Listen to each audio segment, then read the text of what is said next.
ಗೊತ್ತಾಯ್ತೇನ್ರಿ? ಹೆಣ್ಮಕ್ಳು ಕೂತ್ಕೊಳ್ರಮ್ಮ, ನಿಮ್ಗೋಸ್ಕರ ನಾವು ಸಭೆ ಕರೆದ್ರೆ ಕೂತ್ಕೊಳ್ಳಿ.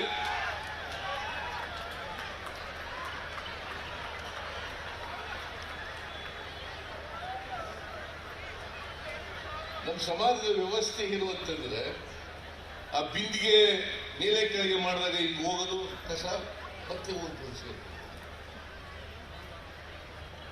ಸಮಾಜ ಸುಧಾರಣೆ ಮಾಡಲಿಕ್ಕೆ ಪ್ರಯತ್ನ ಮಾಡಿದಾಗೆಲ್ಲ ಸ್ವಲ್ಪ ಬದಲಾವಣೆ ಆಗುತ್ತೆ, ಮತ್ತೆ ಬದಲಾವಣೆ ಆಗುತ್ತೆ. ಸೊ ಇದು ಇವತ್ತು ನಮ್ಮ ಸಮಾಜದಲ್ಲಿ ಕಾರಣ ಯಾಕಪ್ಪ ಅಂತಂದ್ರೆ ನಮ್ಮ ಸಾಮಾಜಿಕ ವ್ಯವಸ್ಥೆ ಚಲನರಹಿತವಾಗಿರೋದ್ರಿಂದ ಈ ತರ ಆಗ್ತದೆ.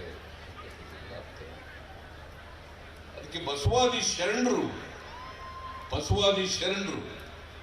ಈ ಸಮಾಜ ಬದಲಾವಣೆಯನ್ನು ಮಾಡಿ ಎಲ್ಲರೂ ಮನುಷ್ಯರಾಗಿ ಬಾಳ್ಬೇಕಪ್ಪ, ಮನುಷ್ಯರಾಗಿ ಬಾಳ್ಬೇಕು. ಅಂಧಶ್ರದ್ಧೆಗಳಿರಬಾರದು, ಮೌಢ್ಯಗಳಿರಬಾರದು.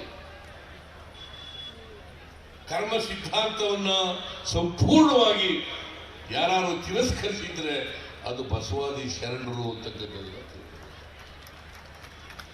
ಕರ್ಮ ಸಿದ್ಧಾಂತ, ನೀನ್ ಯಾಕಪ್ಪ ಬಡವನಾಗಿದ್ದೀಯಾ, ನೀನ್ ಯಾಕೆ ಅವಿದ್ಯಾವಂತನಾಗಿದ್ದೀಯಾ, ನಿನ್ಗೆ ಯಾಕೆ ಹೊಟ್ಟೆಗಿಲ್ಲ ಅಂತಂದ್ರೆ ನಾನು ಹಿಂದಿನ ಜನ್ಮದಲ್ಲಿ ಪಾಪದ ಕೆಲಸ ಮಾಡಿಬಿಟ್ಟಿದ್ದೆ, ಅದಕ್ಕೋಸ್ಕರವಾಗಿ ಹೇಳ್ಕೊಟ್ಟವ್ರು ಯಾರು? ಪಟ್ಟಭದ್ರಿ ಕಲ್ಸ ಯಾಕೆ ಹುಟ್ಟಿದ್ಯಾ, ಅವನು ಯಾಕೆ ಶ್ರೀಮಂತ ಆಗಿದ್ದಾನೆ, ಅವನು ಹಿಂದಿನ ಪುಣ್ಯ ಮಾಡಿದ್ದ,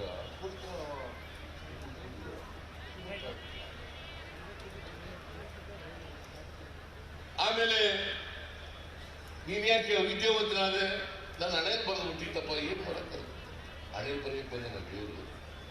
ಬಸವಾದಿ ಶರಣರು ಎಲ್ಲ ತಿರಸ್ಕಾರ ಮಾಡಿ ನಾವು ತಿಳ್ಕೋಬೇಕು. ಬಸವಾದಿ ಶರಣರು ಯಾವತ್ತೂ ಕೂಡ ಕಂದಾಚಾರಗಳನ್ನ, ಮೌಢ್ಯಗಳನ್ನ, ಕರ್ಮ ಸಿದ್ಧಾಂತವನ್ನು ಒಪ್ಪಿರಲಿಲ್ಲ.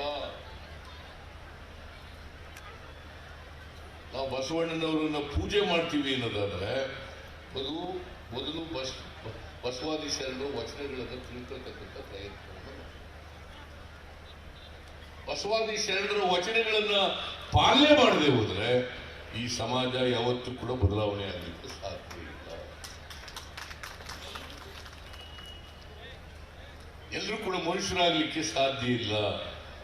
ಬಸವಾದಿ ಶರಣರು ಹೇಳಿದಂತ ಸಮಾಜ ನಿರ್ಮಾಣ ಆಗಲಿಕ್ಕೆ ಸಾಧ್ಯ ಇಲ್ಲ.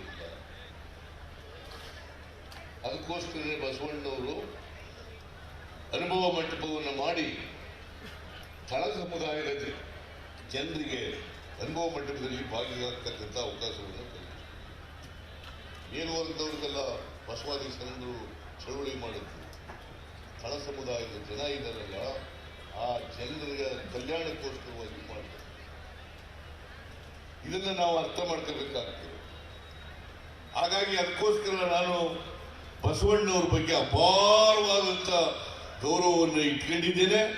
ಬಸವಾದಿ ಶರಣರು ಹೇಳಿದಂಥ ವಿಚಾರಗಳಲ್ಲಿ ನಡೀತಕ್ಕಂಥ ಕೆಲಸವನ್ನು ಮಾಡಿದ್ದೇನೆ. ಅದಕ್ಕೆ ನಾನು ಹಿಂದೆ ಮುಖ್ಯಮಂತ್ರಿ ಆಗಿರುವಾಗ ಎಲ್ಲ ಸರ್ಕಾರಿ ಕಚೇರಿಗಳಲ್ಲಿ ಬಸವಣ್ಣವರ ಭಾವಚಿತ್ರ ಇರಬೇಕು, ಬಸವಣ್ಣವರ ತತ್ವಾದರ್ಶಗಳು ಜನರಿಗೆ ತಿಳಿಬೇಕು ಅಂತೇಳಿ ಮಾಡಿದ್ರು. ನಾನು ಕೂಡ ಪ್ರಮಾಣ ವಚನ ತಗೊಂಡದ್ದು 2013ರಲ್ಲಿ ಬಸವ ಜಯಂತಿಯ ದಿನನೇ.